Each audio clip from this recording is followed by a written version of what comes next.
Hello everyone, welcome to another artwork analysis.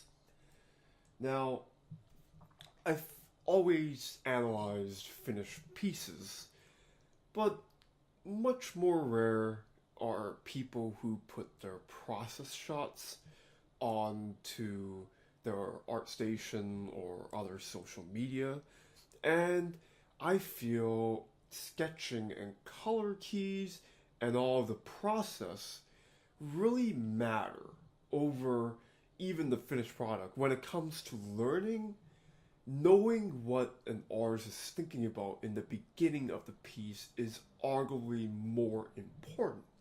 So I will analyze somebody who was nice enough to actually put a YouTube tutorial actually of his work, and you can definitely look into Atey Ghailan's work on ArtStation to find his more of his process work. But not to say that his finished work is bad or something. In fact, it's fantastic. But he's one of the few artists who would actually put their process in full. And it's really nice of him to learn off of what he's thinking about as he's doing the artwork. So, of course, I will talk about his sketches, and I will also talk about the idea of exposure and how Atey is really good at making sure the exposure levels are correct. So here we have the finished piece, and from all the details, from the way it's rendered, you would probably see that it's probably a bit overwhelming to really register all this information. And again, when it comes to learning what an artist is supposed to do, we are not instantly creating the finished product. We have to go through a process. So, while it's important to really look into the final product, let's look into the sketches that he put down. So, first, I don't always tell people to do line art. Line art, I've largely tried to get out of because I feel like it can stiffen the piece, but that depends on the artist. So in this case, when it comes to a heavy perspective interior shot, definitely look into creating line art, which is what Atey did. And the interesting part about this is that he drew more than what is actually shown. And this is actually a very interesting part in the artist's mindset. We can, in a way, cameras can take a ton of photos really quickly, but an artist has to be very careful because an artist, an illustrator rather, and fine artist and all that, you know what I mean, a painter, and a drawer, they would have to pick and choose because they have to devote many hours to creating the scene. And you can't just make something like make a trillion pictures like you do with photos and just choose the one that works the best. So Atey really researched the particular environment and really understood what would be the best angle when it comes to showing this composition. Look at where he puts the red X's. Even though we never see it, it's important, at least for him, to really know what the rest of the environment looks like in order to choose the part where the composition is the strongest. If this was shown as a whole, you would probably say that there are some compositional issues, but the fact that he chose only the top right area here, this is a very nicely balanced and very appealing angle to go about it. Now, line art is very good at really getting the right perspective, getting solving the drawing as a whole. So design elements, how would the books look like in this environment? How would the props in general? And without having to think about the values and colors, of course. Again, I've said this before. we are human beings. We probably can't juggle a trillion topics at the same time, so it's best to break it down into steps. Now, this particular color key is probably the most important thing, I feel, in the actual process. And the reason why is, now that the composition was chosen, the colors have to be unified. And this is a step that a lot of people tend to skip, because they don't really understand the importance of really capturing the right environment, the right colors in the environment, rather. It's easy to put down the local colors, and what I mean by that is what the base color of something is. So an apple, you could say it's red, grass is green, sky is blue type of thing, but it's not working into context of the actual picture. And in a lot of cases, you don't want to have everything to be exactly the local color that you wanted. And in a lot of cases, you have to be aware of what you're putting in the picture and what you're not putting in the picture when it comes to these elements. So what I mean by that is, I know it's a little confusing, is in this particular environment, obviously Atey managed to unify all the colors really nicely. It's very appealing. We got a lot of nice color movements going on, but there are obviously omission of a lot of colors. So for example, if he wanted to put an apple here, immediately you notice there's something wrong with the picture now.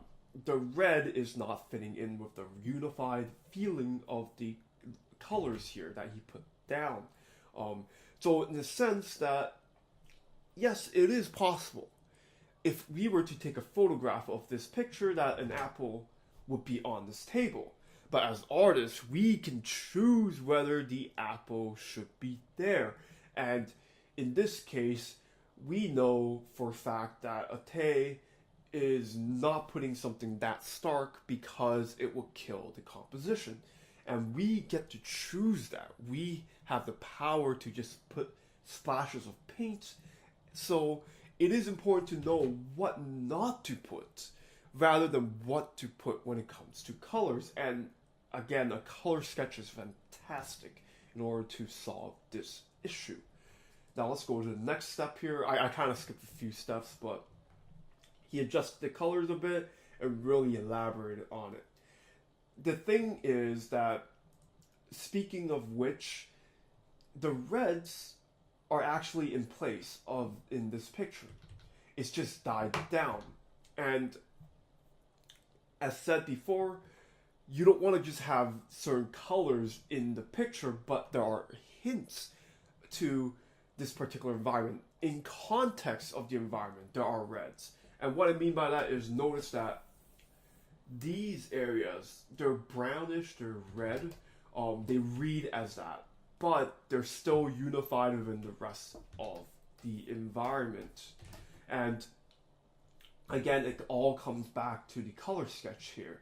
So yes, he adjusted the colors later on, but notice that despite the fact there are a myriad of colors, a myriad of local colors that he would probably just put down and just adjust the props based on what he needs, he ensures that while there are elements of different colors, props in this environment, that they're not overwhelming. So even if you look at these circles that I created here, they're stark. Obviously, they don't fit in the context of the environment, even though it is technically red.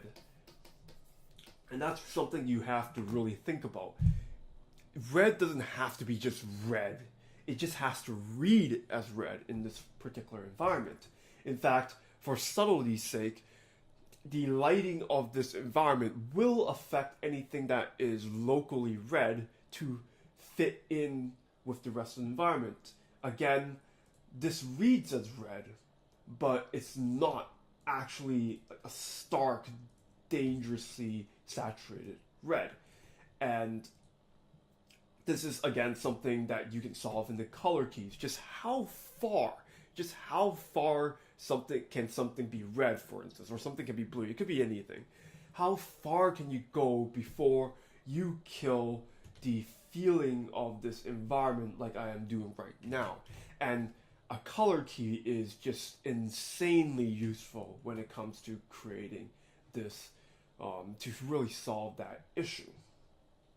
This, again, of course, I skipped a few steps, but this, you can imagine something in between all of these. Before he really renders every detail on everything, he ensures that, yes, now he could just pick up whatever color he wants and just draw whatever he really needs, because he established the range of colors that is feasible within this particular composition through his color keys.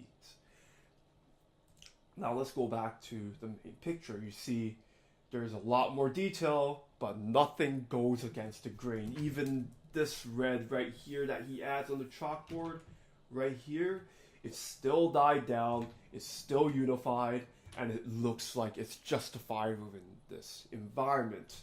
Even though there's a ton of chaos here, nothing really stands out as something that feels wrong.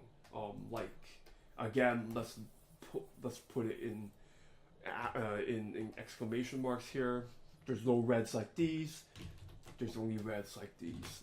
And of course you could go through all the other colors as well. Now let's talk about exposure. And I've talked about exposure previously. I do recommend, and I'm not being paid for this as I've said before, to register for schoolism.com. The Dice Sasumi and the Sam Nielsen courses are fantastic at really dissecting color and light, much better than I will in the next few minutes here. So really look into checking that out. Now, exposure is something that is incredibly difficult to understand because it is so ingrained in how we see things with our human eyes that we don't really notice it happening. Two really good ways of really thinking about it. One is you have a camera, and there is a chance, if you are inexperienced as a photographer, that you create a scene that looks like this. So this would be called overexposure, because you are creating an environment that is glowing. You are increasing the values of everything unnaturally. And again, this overexposure, it could still work for some particular scenes, but you will have to do it for a very particular mood that you're going for. Now, in the other end, you could also underexpose. So in this case, it doesn't look too bad, because actually, what am I saying? It is pretty bad. Now, this could work in some scenes where you're trying to make a complete horror movie. You don't want audiences to see what's behind her, type of thing. But this type of effect is really hiding a lot of details, which again could be useful for certain environments. There is a range of exposure. Now let's exaggerate to be really bad. So this is a little bit too much.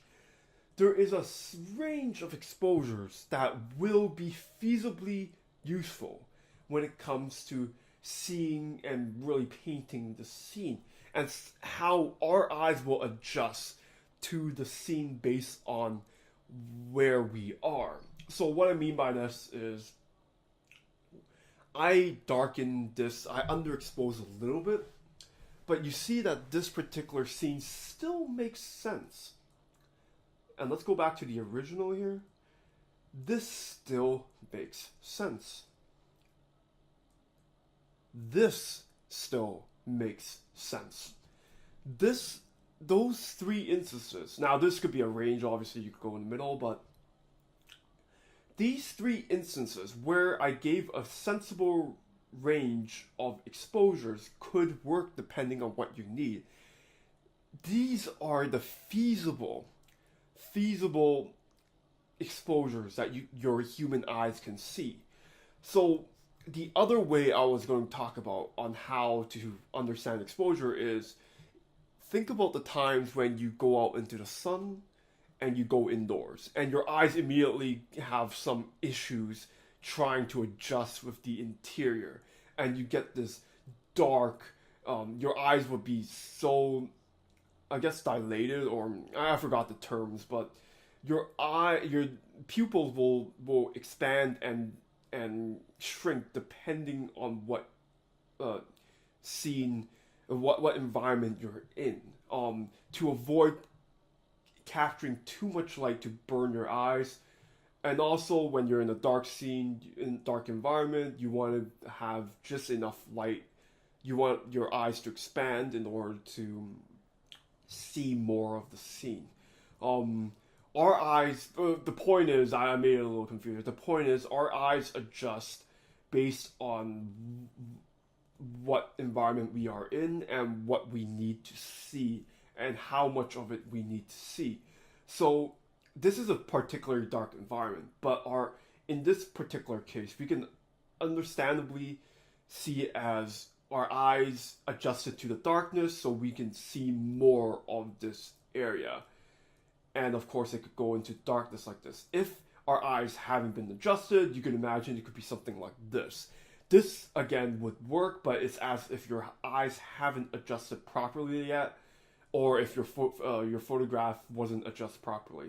And this as well, again, it's as if our eyes haven't adjusted properly, and we are everything is actively way too bright and that sort of thing. This would not be reasonable for human eyes to see. Something like this, again, not reasonable unless you are truly in a dark environment. But for the sake of creating a pretty picture as well, this is not going to work properly. You want to find the middle ground. That's really it. Daisu Sumi's course is very good at really describing how to do that. But it always takes practice to be able to really understand how our eyes function and see what is possible within the grasp of reality. I think that's a bit confusing, but maybe I'll talk about it in a future theory breakdown, but hopefully this is something that you will actively look at when it comes to analyzing more artwork. Anyways, thank you for watching, and I'll see you next time.